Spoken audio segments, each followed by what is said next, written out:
And now a reading from the Ron Carnage Chronicles, The Ronicles, Chapter 10, Meanwhile, the McGillicuddies, an excerpt. Meanwhile, the McGillicuddies were at home.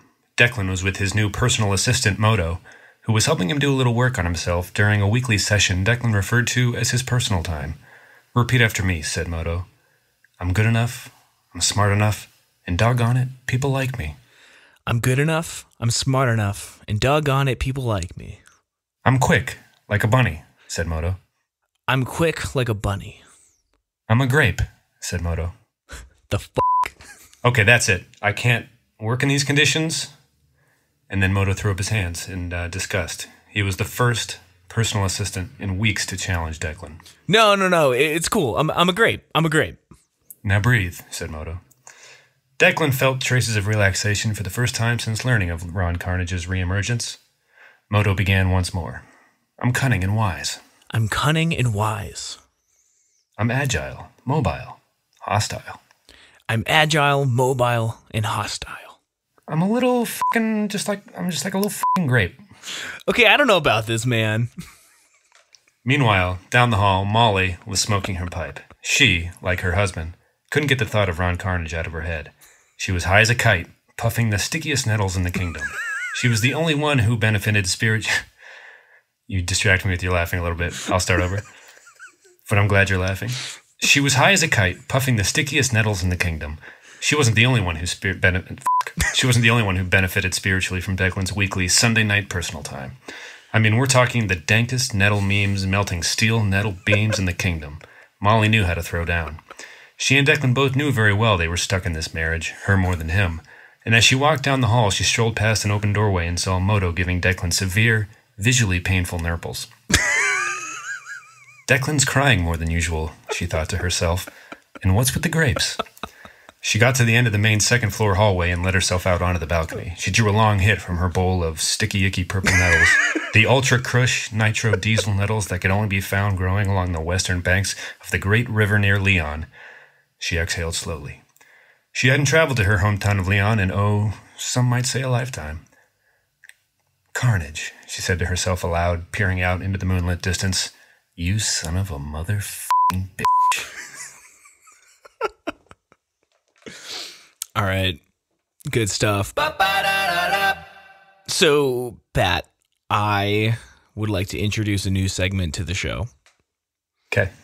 Not every show, just this episode. Because I know how much you hate my segments. No, I love them. So this segment is called What Could Possibly Go Wrong? And I like it already. The way that it's going to happen, and you need to verify you haven't heard this before this very moment, correct?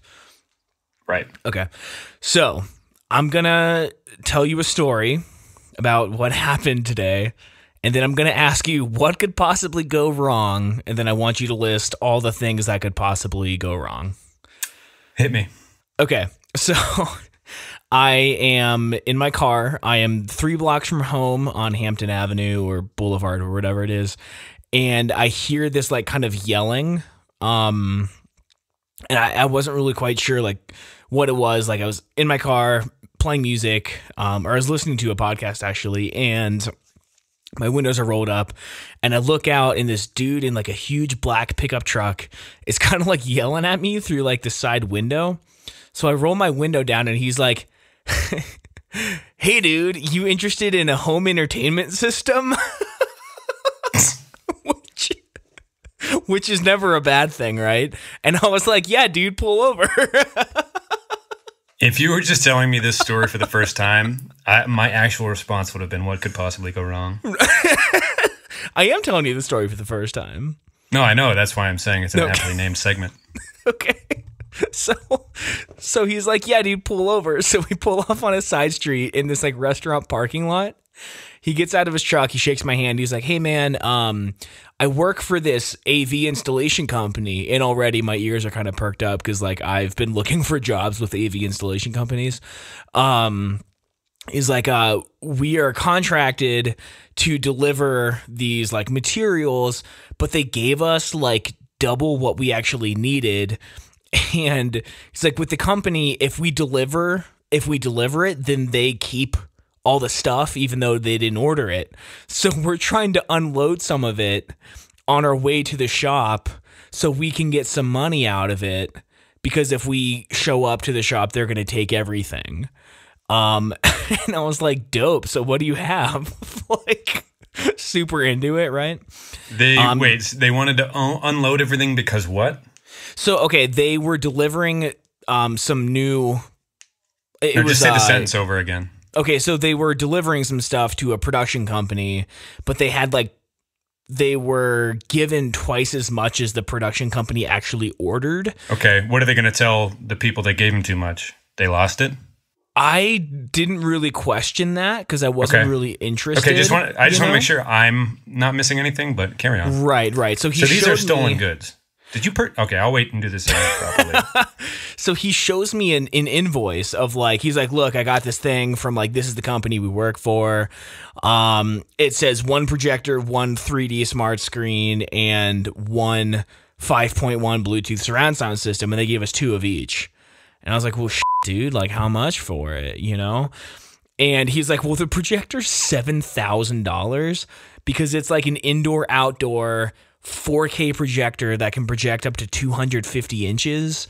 And he's like, there's like a screen that's like 3D capable. I was like, what? I've never even heard of that. And he's like, yeah, dude, if you got like $1,500, I'll give you both. It's like $8,000. And I was like, man, you know, I don't have $1,500. He's like, well, what do you have? Like, honestly, we'll take like anything because, you know, it's either like we get a little bit of cash or we give it away to the production company for free. And like, I mean, obviously things aren't lining up, but I don't really care. I was like, man, I got like... Jesus fucking Christ, Tom. So I was like, I don't know, I have like $200. He's like, you all take it. I was like, oh God, I don't know, man. He's like, well, what if like, you know, what if like for $300 you can have the projector, the screen, and the surround sound system? And I was like, yo, no, that's a deal. But I don't think I can part with $300 without my fiance killing me, right? Which she's not going to tell me what to do with my money. But he's like, well, I'll give you the surround sound for $100. And honestly, at this point, I was thinking, that's not a bad deal. Should I do it? So here's where I stop and I ask, what could possibly go wrong? I am quick to judge you here just because when I was taking the bus in Cleveland to work, I would get stopped by panhandlers every other day. Just the hustle's the hustle. I'm not going to complain about people being downtown trying to make money, but the fact that he went from 8,000 to 100 on any of those items is just bad business. Like something needed. I don't know, dude. Like there's just so many fucking red flags in that story that I'm going to give you a wag of the finger and say shame on you because I don't know what you did next, but I have a feeling you possess those items now, and I'm curious to know if they even work or if you just got held up at gunpoint, or if he walked with you to the ATM and gave you a mega wedgie and took your with him on his way down the road. So here's what happened, right? He's showing me these things, and at first I'm thinking I'm gonna hand him cash, and he's gonna hand me like a box full of like rocks or something, you know. So you were expecting this at the time. Oh my God, absolutely! You hear all the time about like, right? But then hey, you want to buy speakers first out of my van. You gave him cash? So he opened the boxes. It is a brand new, still shrink wrapped projector. And I'm not going to lie to you. I've been looking for projectors on Facebook Marketplace. The screen was dope. He even pulled up on his phone. I watched him open eBay, type in the model number of this projector. It was selling for $4,200 used on eBay. So it's a good projector. So the surround sound system was a very nice Bose Bluetooth system. But I did not buy anything, Pat. I wanted to so badly, and I think that had I not been struggling to do something with this student loan and collections, I probably would have. Mostly just because I saw that everything was like still shrink wrapped. All the manuals were in there, the remote. Like it was like it really did look new. I'm assuming they were stolen. I don't know. See, I guess you could just buy them and scratch the serial numbers off them if there are even numbers like that on electronics. Here's the interesting thing, though. When he gave me, it was like a carbon copy of a purchase order from a production company to be delivered to a place that was close to where they were. Yeah, that's good production value. That's like to have carbon copy paper. Yeah, it was impressive, dude. And so I told the guy, I was like, I have like $300 in my bank account, which I just paid rent, car insurance, a student loan, like everything comes out of my bank on the first. So I was like, I don't know, dude, I have like $300 in my bank account. So he's like, man, blah, blah, blah. So he goes back into the car after I say no thank you. Guy one, who was the driver, he gets out of the car and he's like, yo, $300, he didn't accept that. I'm going to put this in your car right now for $300. He's acting like we got all day here. And I was like, oh, no, I didn't offer $300. I just said that's like all I realistically have on hand. And he's like, are you sure? I'll give you all this for $300. Like, dude, this is so sketchy. So I knew that I couldn't afford it. But these are just delivery men? They were just delivery men, which, again, who does that, right? They're going to pay some random guys to deliver electronics from one company. No, I believe they're delivery men, but now it's starting to sound like the dudes that die at the beginning of a Quentin Tarantino movie. Like they are dim-witted delivery men who like, what, we're gonna walk away with money? We gotta get to the delivery soon enough, man. Take the 3. Right. I mean, that's exactly what it was. Like once we get there, Django would come in and just like waste them quick or something. So here's what I actually suggested. I was like Steve Buscemi's one of them, and anyway. So here's what I actually suggested to the guy, though. I said, look, I don't have the money, but if you are not going to have the opportunity to sell these again once you deliver them, I will give you my phone number. I will keep these at my house, and then you can sell them, and then give me 15% of whatever you sell them for. Meaning, like, he can't show up to the job site with them because then they're gone forever. It's like, I'll take the extra stuff to my house, I'll leave them there, and then you can still sell them after today. Whatever money you make, give me 15%. And he was like, dude, I can't do that. But I tried. I like really an tried. Equally sketch, but just as hustle worthy offer. Right. Like, what if I take all of them and give you nothing, and then eventually I get paid when you get these back? I know that I'm trustworthy, and if he actually did take me up on that offer, I would answer my phone when he called and like help him sell them. I wouldn't just be like, oh, I got all this free stuff, which maybe is stupid on my part to not just hustle the hustler. But yeah, I was imagining, they were stolen. I buy them, police track me down, and I'm in jail or something for like buying stolen goods. I think that's a charge, possessing stolen goods. But what if you like don't know that they were stolen? Like, I know they'd be like, how did reasonable you doubt, I guess. You could plead the case. Yeah, I don't know. But I almost got a really dope projector. I don't know. Yeah, I'd go ahead and pay off the student loan, I guess. Well, $300 isn't going to pay off a student loan. That's not even half of one payment. I think it's a lifestyle, Tom. It's like going on a diet. It's like you can't just go on a diet and be skinny forever. You have to develop habits that help you. I know. Attain goals or lifestyle goals. Like, it shouldn't just be 8 weeks of punishment. It should be just like, maybe don't buy the speakers from men on the street, and then we'll just work through our shit from there. You know what I mean? Right. These are just decisions that'll have to become a part of your life as you reach financial health.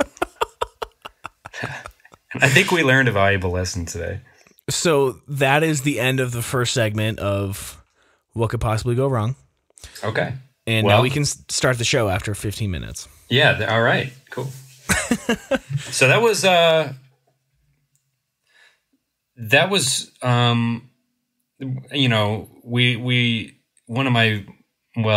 the thing is, that was kind of, well, you know,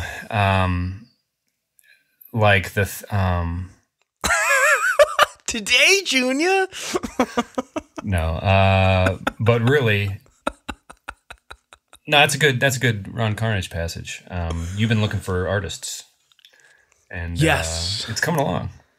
Yeah, I actually, speaking of spending all your money, have been on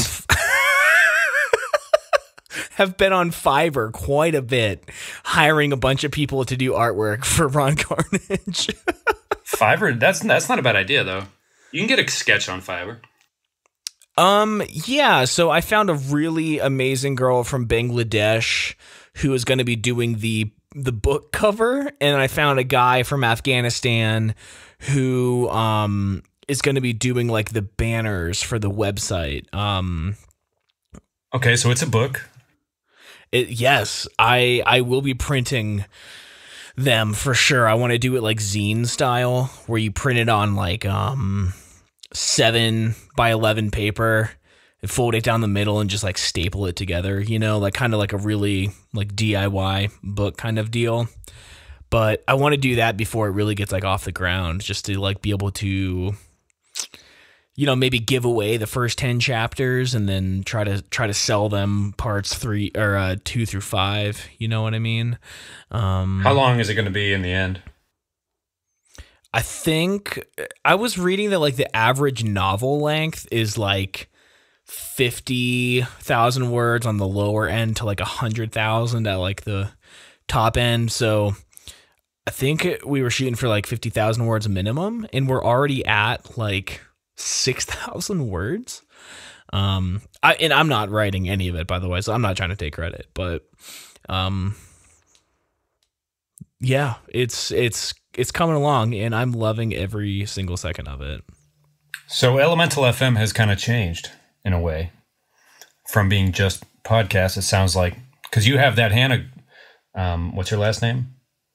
Haddadi? Yeah, that writer. She's writing articles, and it sounds like you're just like trying to be a place where content creators can come and flex their muscles a little bit.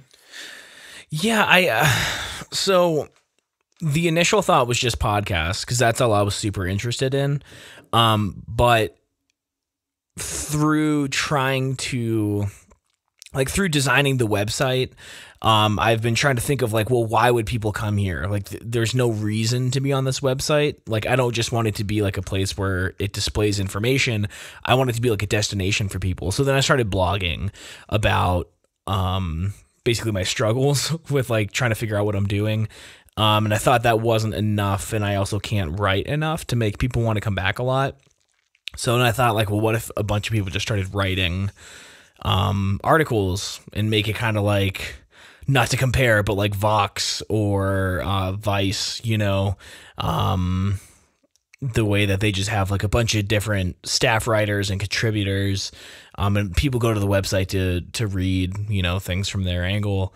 And now I want to be publishing books. I want to be producing audiobooks. I just kind of want to do everything. Like I get excited by not just starting new things, but taking on new projects, and I guess throw a bunch of stuff at the wall and see what sticks, kind of.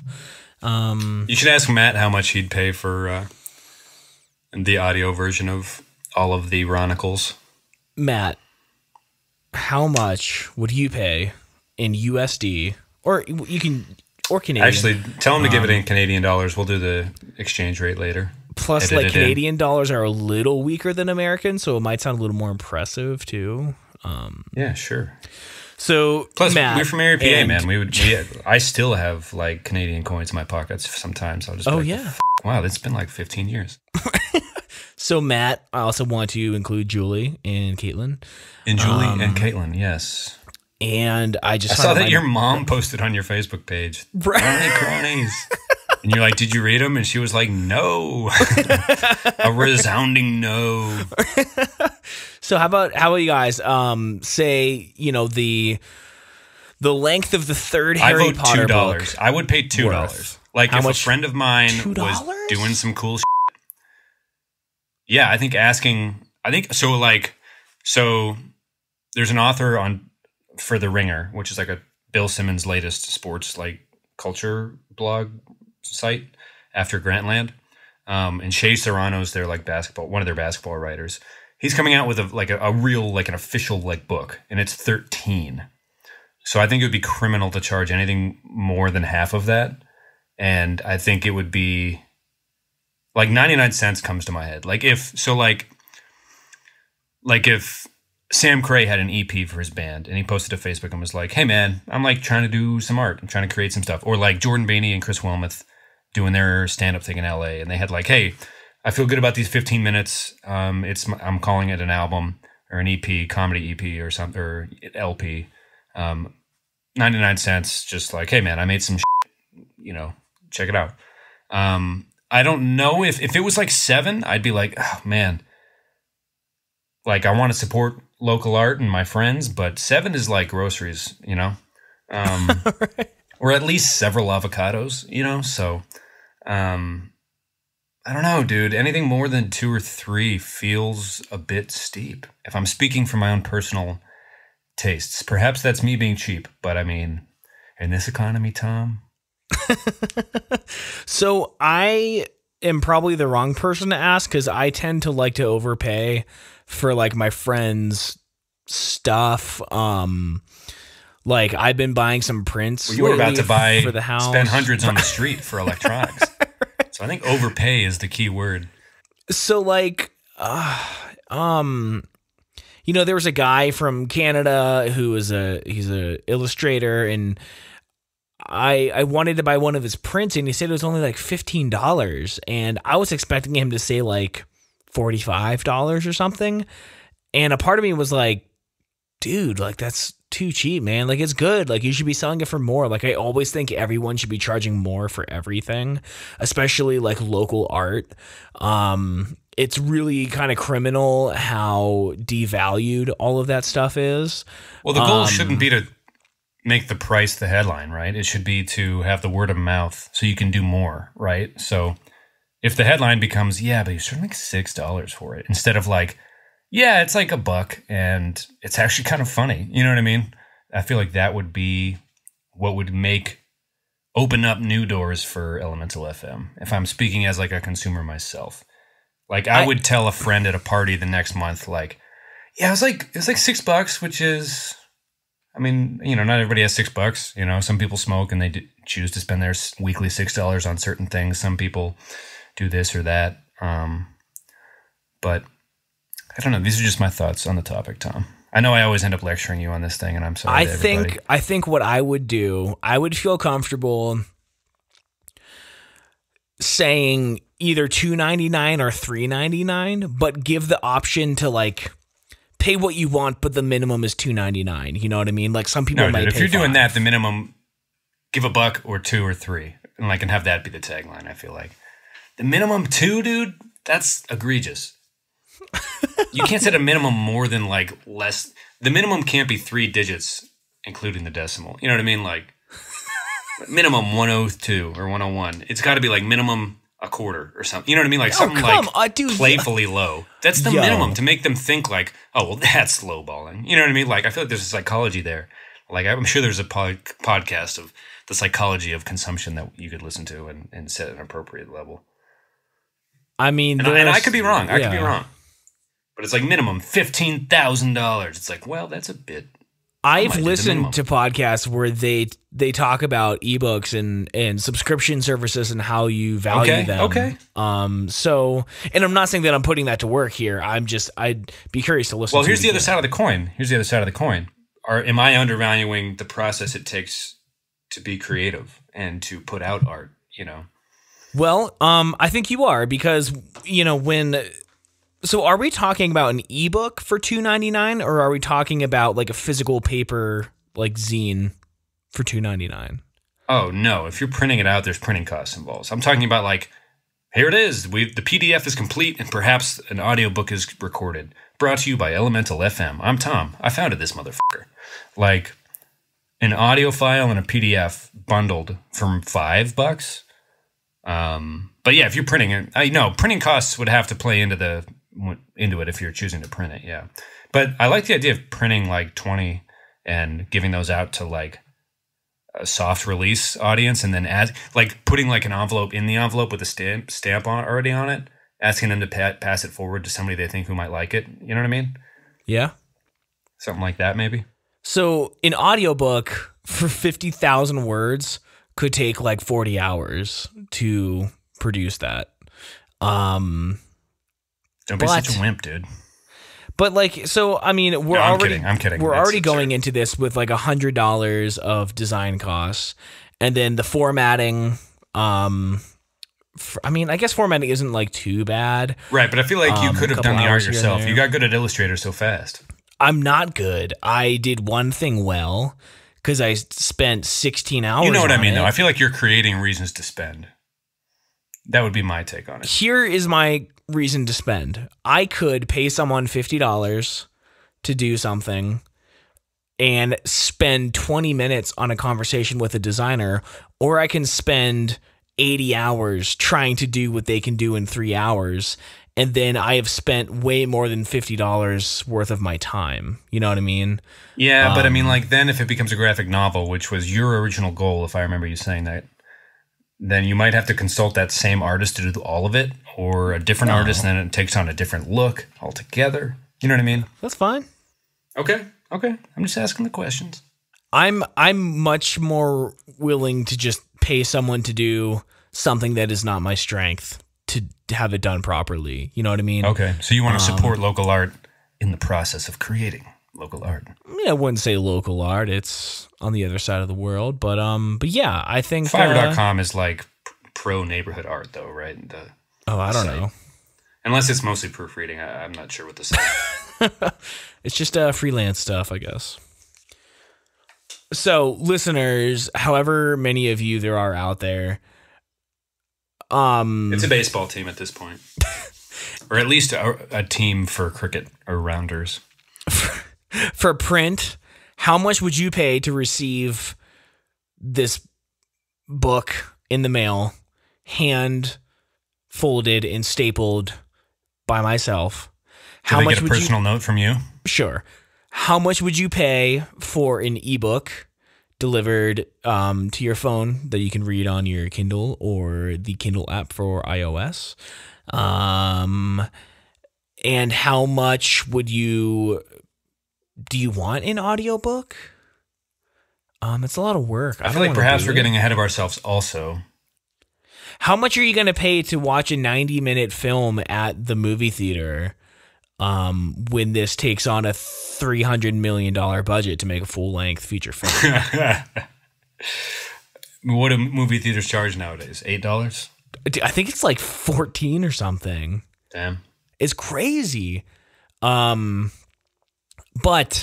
you say we're getting ahead of ourselves. I agree. But also, you might as well go for it and talk about the movie ticket prices then.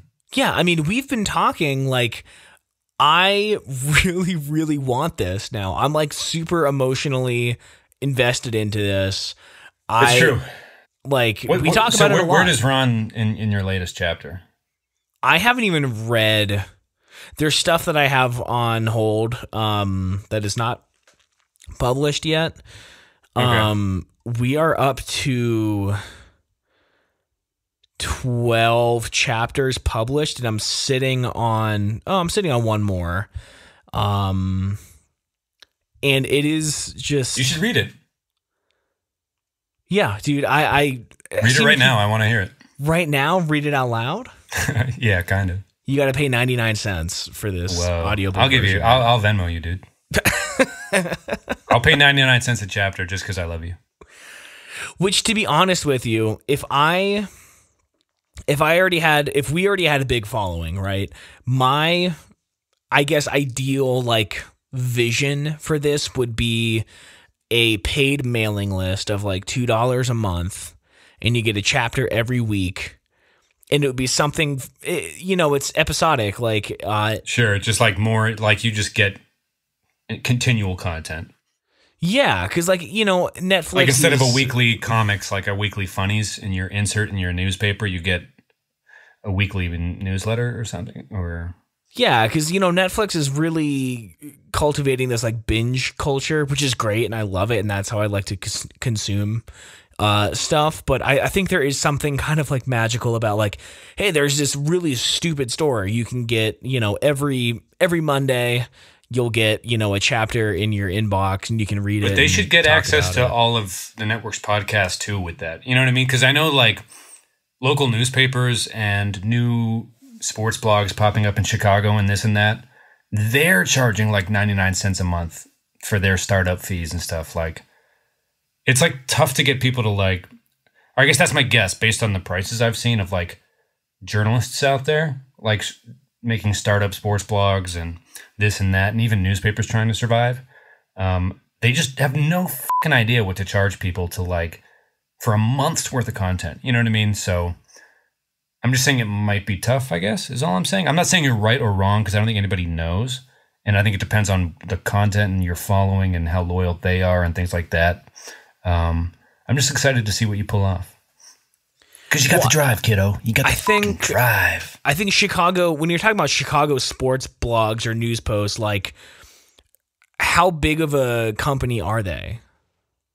Oh, multi-city national writers have joined them at this point. It's a model based off of a Pittsburgh blog that the guy was a long time, his nickname's DK, I don't know his real name, but he was writing at the Tribune Review there for years, like decades, and then quit, and everyone followed him for Steelers and Penguins news and stuff. And he started a blog, and everyone knew him, and they knew his writing. So after decades of following him, they wanted to keep seeing it, so he started his own website and charged a couple bucks a year just to get his to cover his own costs of living. And then it blew up and became this model for this thing called The Athletic, which started in Chicago and branched off into Cleveland. And I think, anyway, they just signed Ken Rosenthal as like a national baseball contributor because they believe in good writing. Like most of these sites are pivoting to video. Probably the Twitter joke of 2 months ago, MTV News, I think, was pivoting to video. But people made fun of the phrase pivoting, but they just believe in old, like, we're going to hire the best writers and you can pay a few bucks a month to read the best stuff without ads that are annoying or anything like that. And even they're charging pretty, low prices for like, it's just weird to see people experiment with it all, as print products continue to die out. I don't know. It's an interesting conversation to me, at least. But to hear, and then you start to talk about like entertainment newsletters, which there are a fucking ton of. I'm not saying that's a bad thing. I think being, I don't know. I'm just intrigued. I'm intrigued by it all. I'm intrigued that there's no playbook after what the internet was mid-90s. It was invented, from the days of E-Bombs World until now, where I don't know. I'm interested to hear your thoughts, I guess. But well, these people that you're saying, if they're selling it for 99 cents, we can't possibly charge more. But you're not taking like the economy of scale into effect. Like everything at Walmart is so cheap. You can buy a desk at Walmart for $100 because they make 1 million of them. But right. If you bought a desk from the wood shop I used to work at, it might be $8,000, I mean, yeah. That's fair. Not to say that we are custom wood shop quality, whereas these sports blogs are Walmart quality, but it's like, think of it as like boutique, if you go to like a mom and pop store, right, it's a larger more customer expensive. Base. Yeah. So we don't have 100,000 listeners on hand who can just pay $1 each. We have maybe 10, or 10 people who might. How many people listen to Ad Astra? I mean, between, God, some episodes are like 90, some are like 150. Oh, nice. But like, there might be 10, maybe 20 people who would give us $1 for the book. So like, I think charging $3 or $4, it's going to be our friends. They're already going to be more willing to pay for stuff. But I'm also the kind of guy that like, I'm a member of Relay FM for $5 a month. And you don't really get anything that special from them. You get a monthly newsletter, and once a year they put out an extra episode of every show. Well, that might be the new wave of consumerism, right? As young people with their, I mean, we are young people, but, you know, people that have their own corners of the internet that they like and are willing to pay money to not have it be compromised, I guess. Yeah, and I think it's a lot different for, like, you know, since I was 13 and we were in a band together, I was always trying to, you know, sell our CDs or like get paid to do shows. And since being in this other band, you know, we were trying to sell merch and sell CDs, make money by playing shows. But I guess that would come down to like the classic, like give and take of like, is it about the content or is it about not that, you know? I think it's just people who've been through the shit of trying to sell their art are more willing to pay for other people's art because they know how difficult it is, you know? Okay. So like the people who would want to read a really goofy comic are going to be maybe people who write really goofy comics themselves. So if we say $5, they'll be like, okay, yeah, sure. I know this probably took 100 fucking hours, and that's, you know what, 2 cents an hour or 20 Well, how many cents? hours a week did you say you work? Like at my job? No, just total on the network and everything. Oh, on the network and everything, maybe 15 or 20. Or I mean total, so within everything. Like you have a regular job, so you probably work like 60 to 70 hours a week. I work 55 a week just at Tesla, so 70 to 75 a week. Damn, that's criminal. Anyway, so I get your point. Yeah. And the network isn't making any money, you know, but I do it anyway. I haven't made a dime. Actually, I do want to say, though, I woke up to an email this morning from CD Baby, who is who distributes my band's EP from 2013, I think. We just got paid $10. Wow. For like 2 years worth of streaming. That's actually kind of cool.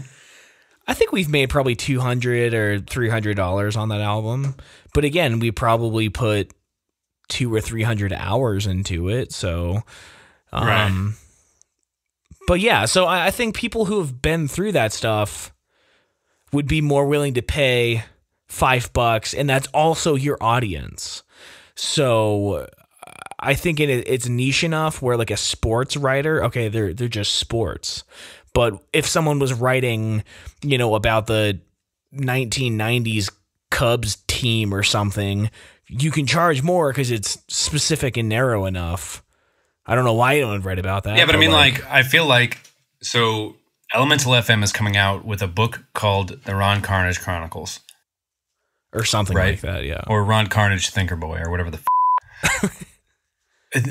Does that really lend itself to weekly coverage or weekly... You know what I mean? I'm just curious. I'm just curious what your vision is. Well, I think that if we already had, you know, 10,000 listeners and then we're like, hey, we're going to write a book, subscribe here, then yeah, I'm sure people would be interested, even True. if it's only 100 or 50 people. But since we don't have, I mean, you know, to be honest, if our show gets 50 downloads a week, it's a fucking miracle. Is the book done? No, not even close, dude. Okay. So would efforts be different then? Like when that happens? I think so. Yeah, I think it's going to have to be something we push more once it's done because we don't have the audience to push it as it's like going. Right. But it would be cool to have like an audience anticipating the pre-order, as it were. Well, I think that's what we're doing, you know, with these little readings before each episode. Oh, okay.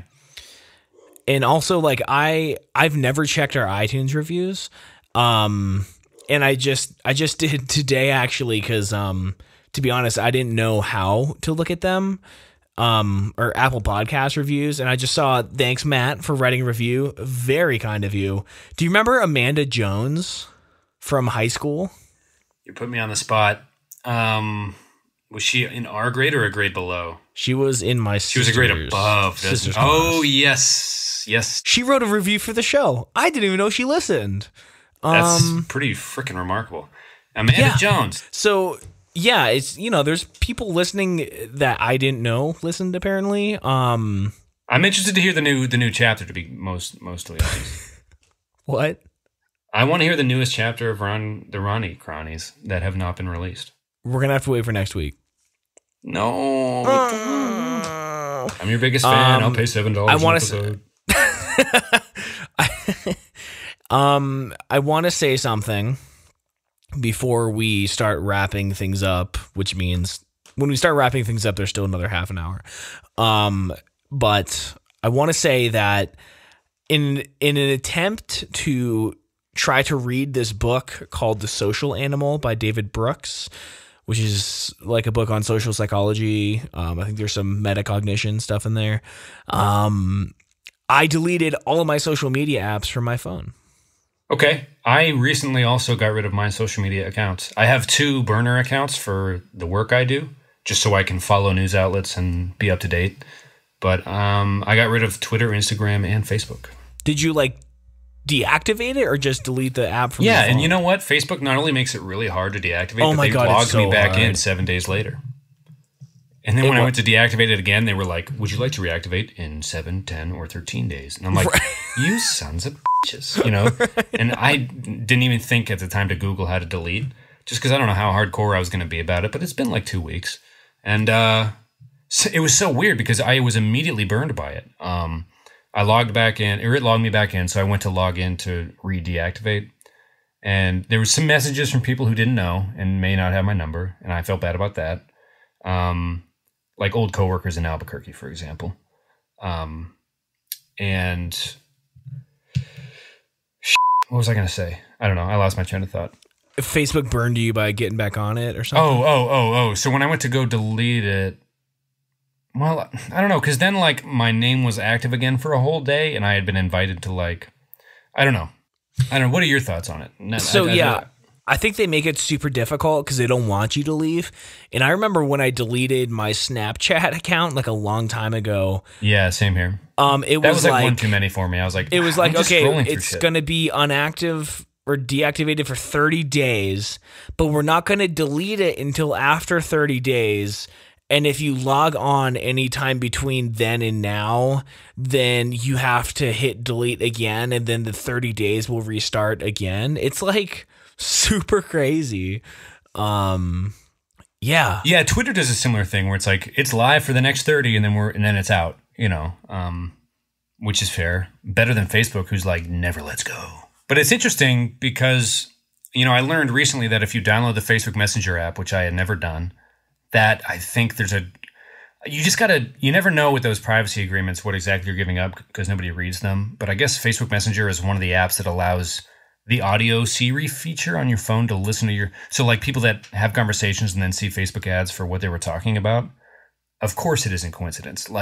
Things like the Facebook Messenger app allow your phone to monitor your consumption habits, which to me is a little Big Brother-ish, and I'm kind of glad I'm drifting away. I still like news posts that I like from my burner accounts that I don't. I think maybe you're my friend on the one, but mostly it's just an anonymous, I don't know.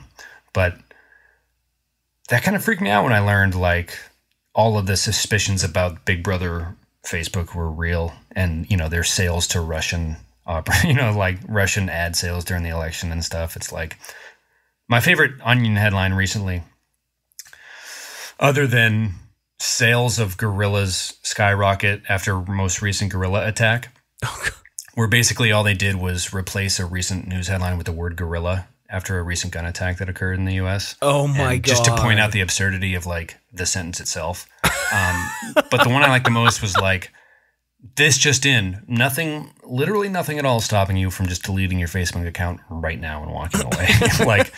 Just nothing at all. If you have ever felt annoyed with it, I have the numbers and emails of most of the people I connect with.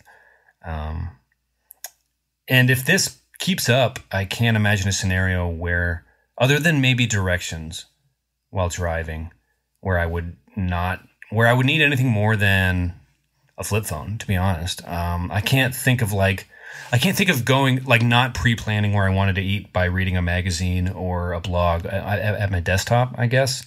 Rarely have I been out, eating and been like, man, thank goodness I'm going to dive into Yelp, y'all, now that we're scrambling on where to eat because the place we planned on is closed. Like, let's all agree on the first thing we see on Yelp. Like, it's like the burden of choice. There's a good, right. It's a good TED Radio Hour podcast about the burden of choice. I don't know. I'm rambling. You caught me rambling. Sorry, everybody. Matt, Amanda, Julie, Caitlin, Kathleen, Thomas, Senior, Zach, which I think legitimately is a baseball team. We'll have to revisit that. Barack Obama also listens. Oh, yeah. He pays $2.99 a month. Cheap bastard. Oh, does he? Yeah. No, dude, he would be way in the not cheap. Don't talk ill. Nothing but respect for my president. I'm sad, reminiscing of the days of old. Yeah. But I miss nothing. I regret nothing. How about you? I know that I'm gonna have to get on it from my computer, like throughout the week, only because I've been doing a horrible job of tweeting episodes and Facebooking stuff. Like, I need it for like the promotion and stuff, the marketing or whatever. I've talked to Megan before, and we've talked about it on the show that my Facebook friends are like, I see them as like potential listeners or readers. Dibs like on the band name? People I can market it to. Potential. Dibs on the band name Potential. So like without them, since we don't really have like a following, like I think Matt is literally the only person who listens that I don't know from like being a kid or something. So like without the people that like I know on Facebook, we literally have, no one else to market it to who doesn't already listen.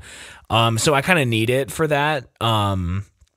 But I mean, there's just so much like bad stuff going on in the world, and it's not even like, I don't know, I'm just sick of hearing everyone's, not even just opinions on it, but like people posting stuff about tragedies just to get likes, or like, one like equals one prayer for the people in Las Vegas. It's like, dude, thoughts and prayers, kill yourself, man. Like, oh, it is. There's a comedian, Anthony Jeselnik, who will say it better than me, but posting or changing your profile filter to the France flag is just saying, I exist also on this day, and remember that, y'all. Like, that was a bit of his a few years ago in one of his stand-up specials. But yeah, I didn't know if we were going to touch on this week. Do you want to go further on the topic? Oh, I don't think so. I'll say this. Okay, so we just had to cut out like 10 minutes of some stuff, some heartfelt words about what has happened in this past week, but then it went a little off the rails, so we had to cut a bunch of stuff out. That's okay. It happens. Makes it sound like we're a terrorist organization. That was no way, dude. What? Some things had to get cut out. Like, that makes it sound like we were like promoting socialism or something. Okay, I'll try it again. Like, you must follow Bernie Sanders. He is a leader, like, or else the lizards will win. Like, no. It was just like, this show's not political. The show's not political. Okay, I'll try it again. All right, so we just had to cut out about the past 10 minutes. Actually, 15 minutes. We didn't have to do anything. We decided to. We didn't have to. We decided to. We tried to keep the politics out of the show. Because people don't come here for that, I guess. Right, and we went down that path. Not for the first time. For several minutes. It was like 17 minutes of. I'm not sure you said a single word, actually, now that I think back. I didn't. To put it in perspective, my recording software just hit 66 minutes. Take a look at where you are in the show right now. It's probably around 52 or something, I think.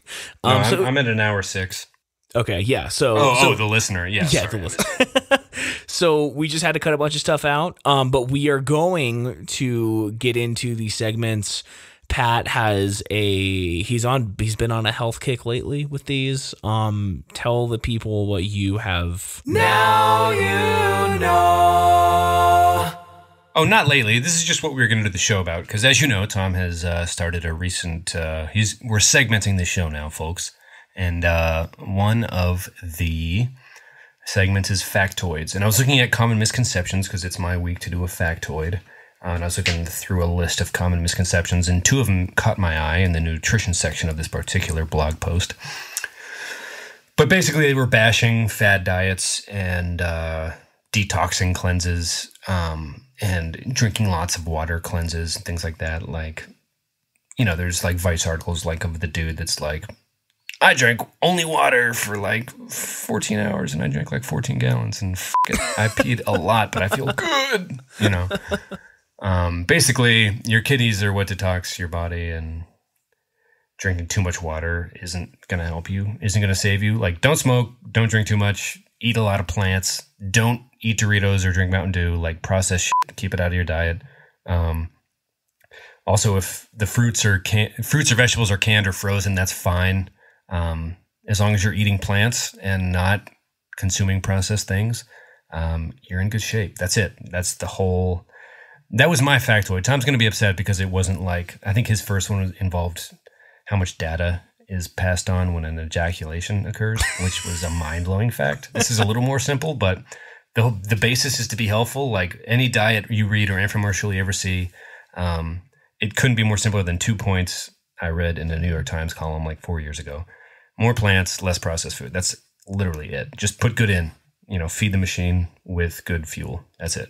And sorry, Tom, for disappointing you, I'm sure, with this factoid. Because of how conversational it was. But I mean, it's that easy. That's it. Like, you don't need to, like, I watched like an hour long, they hired a dude to go to Google and speak about nutrition.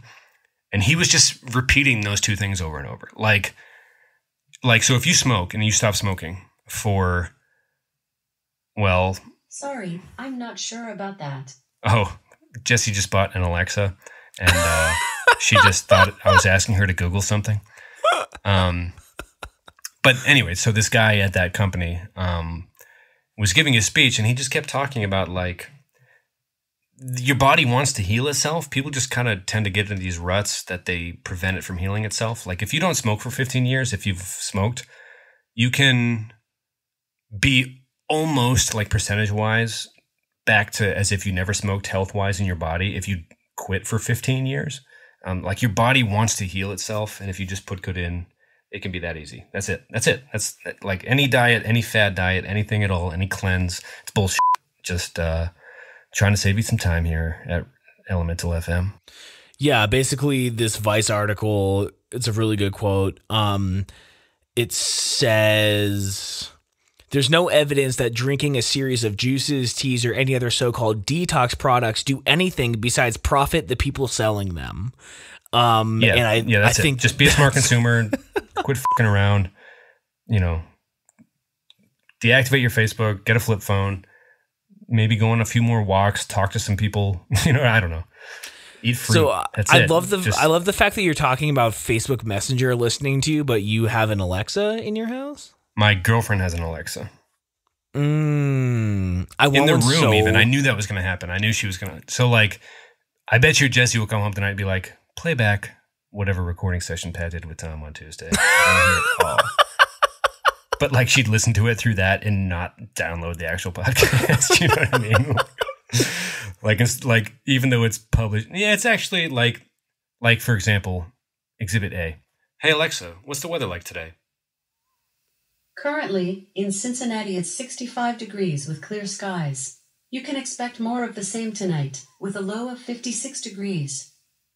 So, like, that's pretty dope, right? It reminds me of the movie Her a little bit, but honestly, you can turn on a Pandora station or any radio station in the iHeartMedia family really quickly. To me, that's not like telling Facebook I want to buy an Indians jersey, but, like, I'm not sure which company to use. You know what I mean? Or, like, which local t-shirt company is going to give me a paid ad. I don't know. It seems different, although I'm sure it's listening as well. I'm still skeptical. Damn it. Now you got me more worried than I was to begin with. You should listen to the podcast Connected by Relay FM. They talk about them a lot. And since it's like a tech podcast, every time they say Alexa, they have to bleep it out because listeners of the show, it kept triggering all their Amazon echoes. You know, my favorite video is like somebody tricked it's the Amazon one with the Apple one, and they got Siri and the Amazon one to keep asking each other the same question in perpetuity. It was so tragic to watch, but it was actually kind of it was interesting. Like it's only going to improve, I guess, as we age. But right. The recording thing is disturbing, but it's nice to be able to just ask for the weather, I guess.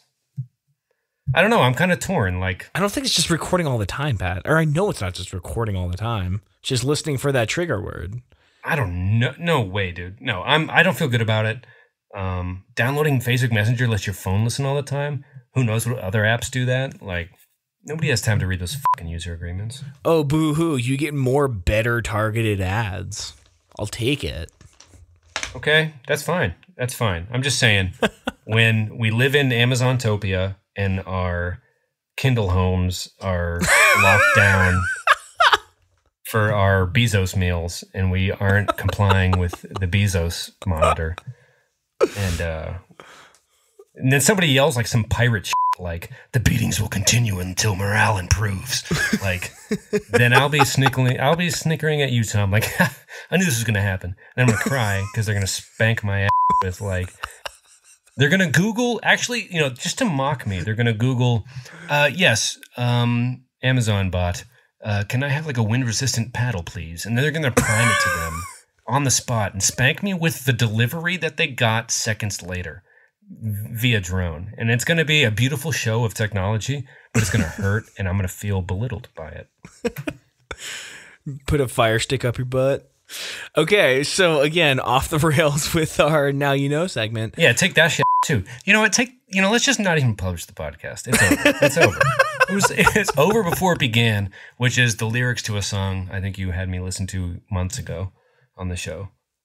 Maybe. Song of the week or highlight? Oh my god, highlight of the week. We need to hurry this up. Over before it began. You know the song. What is it? What? Now it's killing me. What is it? Oh, I don't know.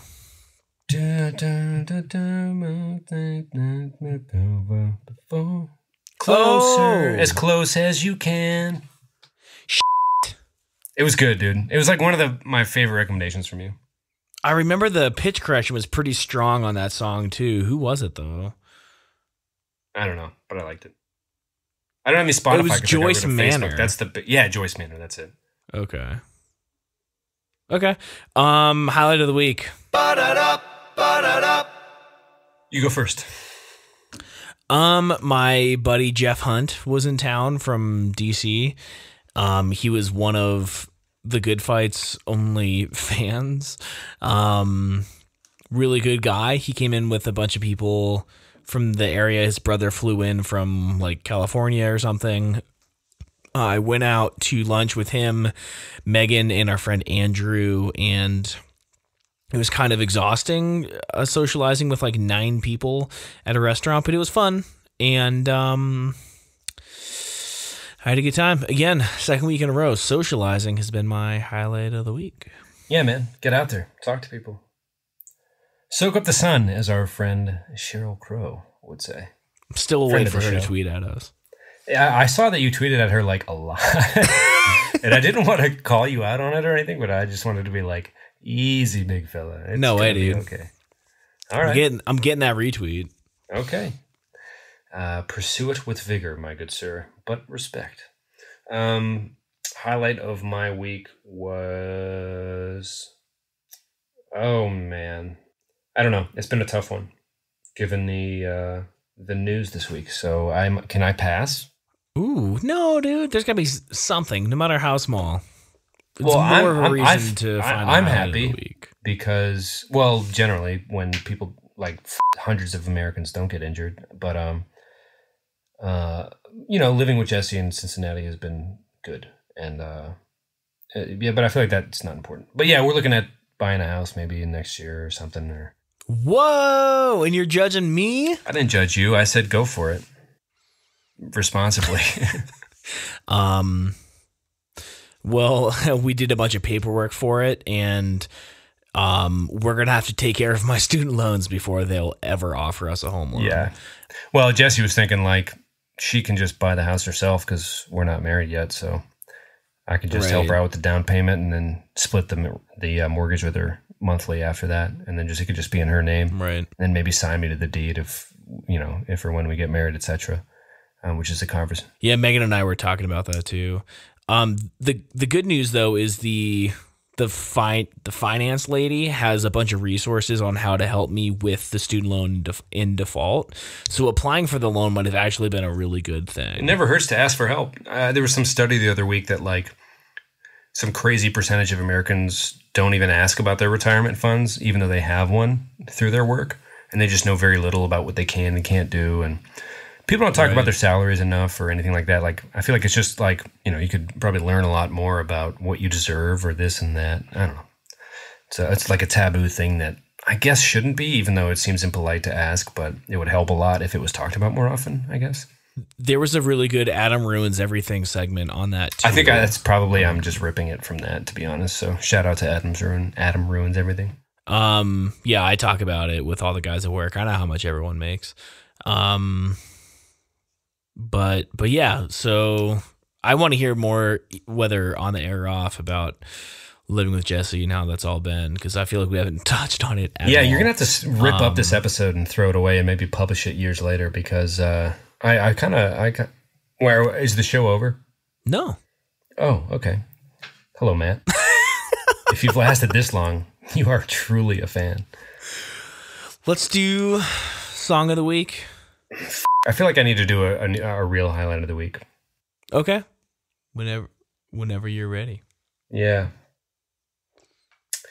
Oh, Jessie and I, it feels like we're just dating in Albuquerque again because I guess we have the time to try new restaurants in the city instead of be doing distance, right? So that's kind of been the MO this whole time. But yeah, we tried this place in northern Kentucky, which is just across the bridge, across the Ohio River, called The Gruff. It's kind of like Billy Goat themed. Not that there are goats there, but that's just the logo. Anyway, really good breakfast and brunch. And it settling in, I guess, feels nice. Yeah. Which might have been my highlight last week, but it still feels nice. So that's awesome. I'll take it. It was like one of those like Novalox salmon on a bagel things. It was swell. Right on. I'm sorry, I'm ruining this. It is dive bombed wholeheartedly. No. Let's do a song real quick and then we'll leave. Okay. John. Real quick, what I texted you last night, not Eileen, it was like Billie Eilish, Ocean Eyes. Yep. Really, really fucking good. That's what I have to say. It's she's Apple's Artist of the Month, I think, upcoming Artist of the Month or something like that. Wow. I saw it on a YouTube commercial, but fantastic, I thought. I listened to it once on the way to work, but I'll have to check it out again. Billie Eilish, Ocean Eyes. There's a lyric video on YouTube. Very, very smooth, very good. All right. Demi Lovato's new album came out, and I've been jamming it a lot. It's getting some good reviews. 6 songs. I really like. Oh wait, which one is it now? Yeah, the song "Tell Me You Love Me," which is the title track from the album, is super good. I'd recommend the whole album, but that song specifically. Okay, I'm into it. Yeah, apparently it was people have had praise for her and Miley Cyrus's, and there was a third pop album that came out recently that I saw some review that said. Anyway, I'm looking forward to it. Yeah, apparently it was a good effort. Say the reviewers. Actually, you know what? Let me give a shout out to my own band, which is not a band anymore. I spent the weekend mixing a song that we wrote like 2.5 years ago that we had never finished. I still kind of need to remix it one more time, maybe, but it's on Elemental's SoundCloud, which is going to be out of business soon. I'll put a link in the show notes because that was fun, and it was really cool to finally hear a song that we hadn't finished brought to life. So let me sneak that one in the show notes too, although it is not my official recommendation. Okay.